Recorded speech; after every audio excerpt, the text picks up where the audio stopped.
This is a quick-style history of Norwalk. First people here are a collection of tribes we call the Tongva, though it's not what they would have called themselves. Closest Tongva site to Norwalk is Nakaugna over in Downey. The Tongva are doing fine here long before even the Egyptians built the Sphinx. Then in the 1700s, Spain shows up and kills the scene. Later, as Mexico's busy getting Spain off its back, not yet Norwalk sits right between Rancho Santa Gertrudis and Los Coyotes, with Leffingwell Road as the dividing line. In the mid-1800s, while California is still a part of Mexico, Lemuel Carpenter comes over from Kentucky and does so well in business that he buys up the land around not yet Norwalk. When the US and Mexico go to war, Lemuel takes up arms with his newly adopted compatriots. Nah, just kidding, he's a red-blooded American and Mexico locks him up as a prisoner of war. Lucky for him, after the US takes California, they let him out and give him all his stuff back. Unlucky for him, he soon racks up massive debt and ends up shooting himself 4 days before his land goes up for auction. In 1869, Gilbert Sproul buys up a little over 400 acres of not yet Norwalk. At the time, the area is known as Corazon de los Valles. He builds a house and his descendants live in it for almost 100 years. Then, in 1962, we're talking Vietnam War times, family decides they're done living in a house built in the 1800s and donate the place to the city. Trains roll in around 1873 and Sproul offers the train company 23 acres in exchange for putting a stop on his land. As the train station goes up, somehow the name Norwalk is getting thrown around. By the time Sproul is drawing a map of his town, he's already calling it Norwalk. As the 19th century begins, Norwalk is known as a nice community where Dutch farmers work the land and sell either dairy or beets. In time, Japanese immigrants joined the farming scene, doing so well that in 1925 they open a culture and language school called Norwalk Gakuen. Then World War II happens and here comes racism. Before boarding their bus, owners of the school rent the building out to a church, though many families store their valuables here while they're away at a camp.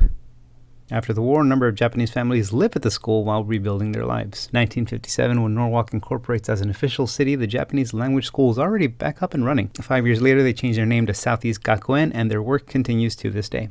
One night in 1958, 2 military planes crash over Norwalk. 47 soldiers are killed, as is a single Norwalk resident who is hit by falling debris. According to reports, wreckage from the planes crashes into the Norwalk Sheriff Station and starts a fire. Newspapers say inmates could be heard screaming to be released, though it's unclear if they were. 2 years later, the American Legion puts up a commemorative plaque on the corner of Pioneer and Firestone, where it still stands today in front of a check cashing place. In 1991, LA County decides to merge the department in charge of marriage licenses with the one in charge of registering voters and the one in charge of death and birth certificates. All of a sudden, a whole slew of employees got to figure out where they're even going to work. Meanwhile, Norwalk's trying to offload their 7-story office building that used to be home to Bechtel, the mega construction company that helped build the Hoover Dam and the Bay Area BART. LA County likes the building, and the grotesquely named Los Angeles County Register Recorder County Clerk moves in, and now you gotta go to Norwalk to get married.